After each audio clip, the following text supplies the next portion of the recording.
Hey guys, MotorCarNut here, and today we're replacing a rear wheel bearing on a 2014 Jeep Patriot. This is an all-wheel drive, four-wheel drive one, so it's going to have the axles in the back, and I'm going to show you how to do it. The number one biggest problem you may come across doing this job, just a heads up, is rust. All right, sometimes these things can get very, very rusted and almost don't want to come out. I did the other side to make the video go more smoothly, and the backing plate where I'm going to show you where the bearing is, it's just not going to come out unless you smash it, and that's precision where the brake, the rear brake, parking brake should sit. So that can't really be bent or anything like that. Point being is that you may have to get a new backing plate unless you want to smash it and bang it, but I wouldn't recommend doing that, but, that's your call.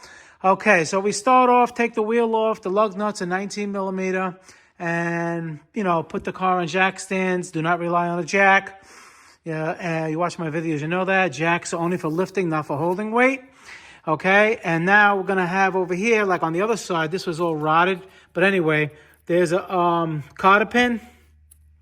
Take that out. And this little cap comes off, and then we're gonna have, I'm using a, let me see, an inch, okay, 1.25 inches. All right, now, if you don't have an impact strong enough to take this off, what you can do is put the wheel back on, all right? And before you put the wheel back on, pop off the center cap from the inside. Right over here, just pop it out, okay? Put like 3 lug nuts on there, okay? Put it on, put 3 lug nuts to tighten the wheel down. Put it on the ground, and then use a breaker bar with that socket to break it loose, all right? So if you can't get it off on an impact. So that's what I'm gonna do now, and then we'll take it from there. Okay, and before we jump ahead, let me show you what it involves so you get an idea if you can tackle the job. You follow my video, you can do it yourself. The whole idea is if you have the proper tools and, a little bit more knowledge than you thought or you do have, this will decide. So this is the backing plate that I was talking about, all right? And this is the hub bearing itself, all right? Now, it is basically welded to the back of this thing. You can heat this up and bash it to knock it out, but this backing plate, plus this one is all rotted. You see this? This backing plate over here can't be bent because that's where the parking brake lays. And if you bend it, it's going to cock to the side and it rides on the inside of this. All right, it can hit and make squealing noises, all kinds of noises. Anyway, these are the parts you're taking off. All right. The bearing is held in with 4 17 millimeters. I'm going to show you all of this as I'm doing it. All right, these are 14 millimeter that hold in the bracket for the brake caliper. You just swing that thing out of the way. Here's the brake rotor. All right, and this is basically the toning or the ABS tone ring that's supposed to go on the back of this bearing. All right, and that can throw code if you had codes with ABS too. All right, this is the nut we're taking off that I just told you, the 1.25 inches. All right, so we're just gonna go right back to the car now. And when you get that bolt off, that nut off, you're gonna have another washer here. Note that how it goes. All right, when I take it off now, before we get any further, let me go into the car and show you. Over here, you got an ABS. This one wasn't working, obviously, it's all rusted, but there's gonna be a little clip. All right, the little clip is gonna be like this, right? And you're gonna just open up the clip so you can slip out this ABS wire. This one's already out because the clip is not even there, it's all rotted. But you're gonna see there's going to be a clip there, like I just said, and you just lift a little bit, easy. You lift, unless you're replacing a bearing, because the bearing's going to have a new sensor, a new tone ring on it anyway. So you just bend that little clip out and you pull it out like that. So it's just out of the way. All right. Look how rusted this is. I mean, it's funny because the rest of the car, look, I mean, it's a 2014, but really doesn't matter. Okay. And what you want to do is get a center punch and a hammer and make sure that the axle moves. Make sure you can push it in and out. Okay. And after that, what you're going to do, I mean, you could take off the brake pads if you're replacing the pads, or if you just want to lift the whole thing up. In the back over here is the ones I'm talking about. This is a 14, and there's a 14 on the top, and you could just take the whole bracket and slide it up and place it on top. Don't ever rely on the rubber brake hose to hold the weight of the caliper. Just put it on the top somewhere, okay? And then after that, let me show you the other bolts. All right, you're gonna have right here, 17 is 1, 2, 3, and 1 over there, 4. You're gonna have to take those out too. All right, and this washer, you see it has a beveled edge that goes out and the flat part that goes towards the hub. And once you get those bolts out, you just slide it up. Like I said, turn it over, just lay it somewhere where it's not hanging. Now, on the drum itself, if it doesn't come off, you may have to adjust the slack adjuster. You'll see a little star. And what you're going to want to do is see which way it's turning and turn it one way. It could be clockwise or counterclockwise, whichever way makes it loose. If you turn it, a certain way and it's going to get really tight, you have to do it the opposite way until it could release and come out, like so. Get that out of the way. Let me show you what I was talking about. It's right here, okay? So you would just get a screwdriver in there and you just keep pushing it one way or the other way. It depends. And it's either going to get it tight or loose. And what it's going to do, it's going to bring the shoes, which these shoes are almost gone. It's going to bring the shoes in so you could pull the brake rotor out just in case the brake rotor has a lip over here and it doesn't want to pass through it. Okay? So now, once we're like this, now you're going to have to disconnect the brakes.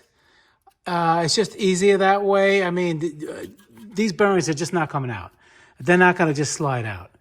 All right? Every one I did on these cars, Subarus for some reason too, you're going to have to disconnect the brake shoes and then release the, make sure that this center, this one's not moving. I'm going to oil it a little bit. Make sure this moves in and out before you take off the bearings. I'm sorry, before you take off the bolts for the bearings so it doesn't, everything else starts to wiggle. You have to get this loose first. An important step. See, I loosened it up. Now, look. Now it doesn't interfere. The axle doesn't interfere with the bearing coming out. Okay, now to take off the brake shoes, I'm going to show you over here. It's easier. So you're going to have pins here that you're going to have to push down. All right, it's going to have a little pin going horizontal. You're going to have to push it until it lines up, and then this is going to pop off. Okay, do the same on both sides. These springs go like this. You have to take this spring off. All right, this is where it goes. The top springs, there's going to be a little round circle that these attach to. All right, then you're going to have this little washer. And then when it all comes apart, you're going to see this spring. All right, then this adjuster is like that. Those are going to come off. This too. Notice the position of this with the spring that goes in here with the parking brake arm. There's an arm over here. All right, that comes through here. All right. And on this one, this is the left side. Parking brake's going to come out of here onto a lever, which is right here. The lever is right here. You see this lever? Okay, and that holds the parking brake. It goes into the backing plate, which is right here. All right, and that's basically it. What you could do before you take it apart, take a couple of pictures of it so all the springs go. It's not that hard. All right, if not, just stop this video and you can get an idea. All right, I just wanted to show you what I was talking about. See the parking brake right here? This swings up over here like this. On the other side, it was opposite. And how you take this one off, there's a spring here. What I like to do is get a wire cutter, but of course you don't want to cut into the brake line. What you do, you just like put it under the spring. All right, and then move it up and then just slide it out like so.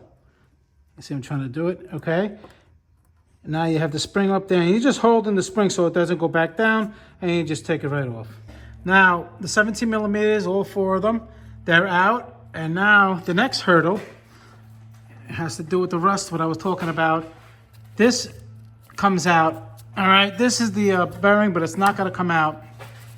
You're gonna have to tap it here, but if you're not replacing this, don't bend these. All right, this is where the brakes mount up, the caliper. If you bend them, you're gonna mess up the brakes. Try to get like a wedge, a steel wedge in here somewhere. You tap it along here and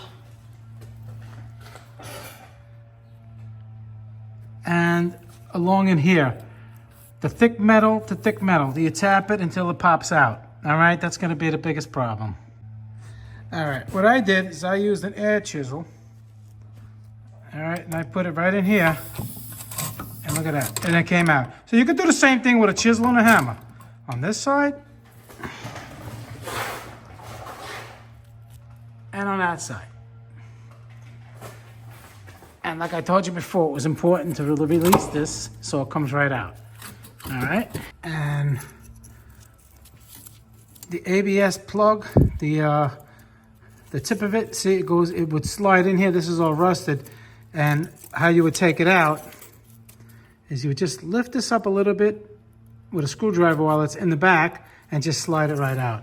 All right, this is supposed to be part of the bearing here, all rotted away. So now over here, there's gonna be like a little circlip.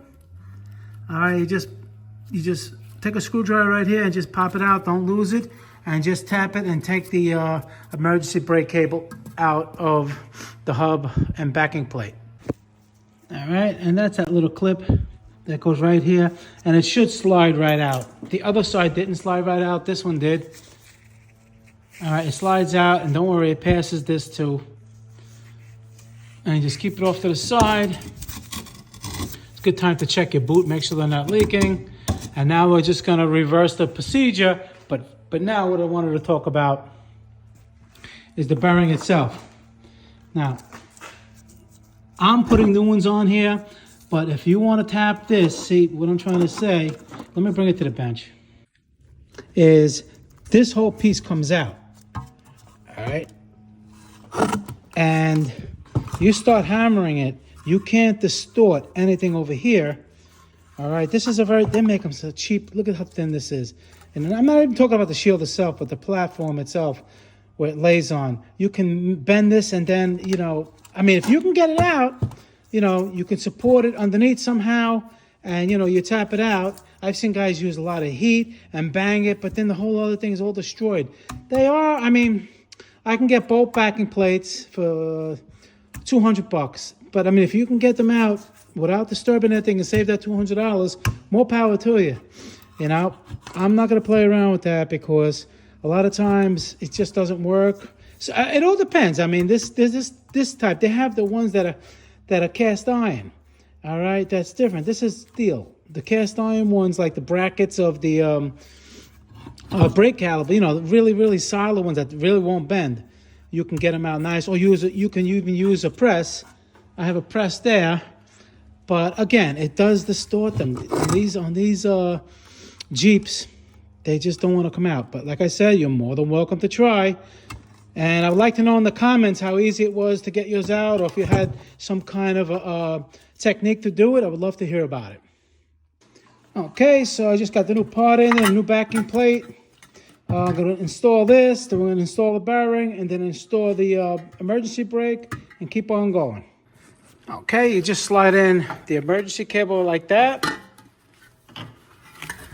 push it all the way in, and you have your little clip, just like that, so it doesn't come out, okay? And now we're just gonna put it on, put the bearing on, and tighten those 4 17 millimeters. And be careful when you slide it in that you don't hit the ABS ring. Okay, quick tip. When you're putting on the bearing, put on the shoe that you see where this pin is. Here, over here. In the back, when you put this whole plate on, it's going to be blocked. So it's good to just put one bolt, like right here. Leave it really loose. Install the brake shoe, the one with the cable. You see? The cable. Put the cable on the shoe. This way you can get a screwdriver back here. All right. Let me zoom it out a little. And it's back here, I'm sorry. You see the hole back there? When you put this up like this, it's going to be hard to get it, or you can't get it. And you put this one on first. Then you mount the whole bearing, and then you can put the other shoe on, because this one is easy to get. It's right here. Okay? That's just a quick tip. After that, don't forget to put the ABS sensor right there. It just clips in. It's like a thing like this, and it just slides in like that. You want to go put it in one way because it has a little bend here. And you just slide it into the little channel. Here, let me get close up. All right, and it just slides right in. And that's it. And make sure you tighten these down, all 4 of them. Make sure they're nice and seated. Then install your brakes, the other side of the brakes. I'm going to have a video on how to just do the emergency brakes, but this video is about the bearing. But I showed you before how everything goes. Okay, you can see where the springs are. Note where the adjuster is. The other 2 springs up here with the washer. All right. Just get an idea how to do it. And you may have to fight with the spring to get them on, but you know, it's not a big deal. Then we're just going to put the rotor on. We're going to put the center bolt on. Okay, and once you tighten the center bolt, make sure you put the little lock and the cotter pin. I didn't put that yet. Don't forget that. Install your brakes again. If you didn't take the pads off, you just got your 14 millimeters nice and tight. All right, and now after this, you're going to want to align this with a hole over here. Yours will probably have a plug. All right, and what you're looking for is the adjusters for the brake. It's like this. All right, and what you do is you're going to get a screwdriver in there, and you're going to click it whichever way. On this one, on the left-hand side, you dig down and you push it up. So you're basically turning this little star, so you can see the star. You're turning it this way to expand the brakes. And what you're going to want to do, if you're doing both sides, is go inside the car and pull the emergency brake and put it back down. Do it about 3 or 4 times. And then come back and see if they're a light drag, slight. They really shouldn't, you know, have that much of a drag. Very slight on both sides. And that kills 2 birds with 1 stone, because you're actually adjusting your emergency brake now if it was all the way up and it wasn't working properly. That's another important safety feature. All right, and that is basically it. Put the wheel back on. I'm doing the other side. It's identical. If I left anything out, I don't think I did. Just, you know, let me know in the comments. And I'll see you in the next video. Thank you very much for watching. Please subscribe, hit that like button. Any questions pertaining to the video, leave them below. I try to answer all my questions, get everybody back on the road. You learned something today. I would appreciate a donation to the channel. And I'll see you guys in the next one. Thank you for watching.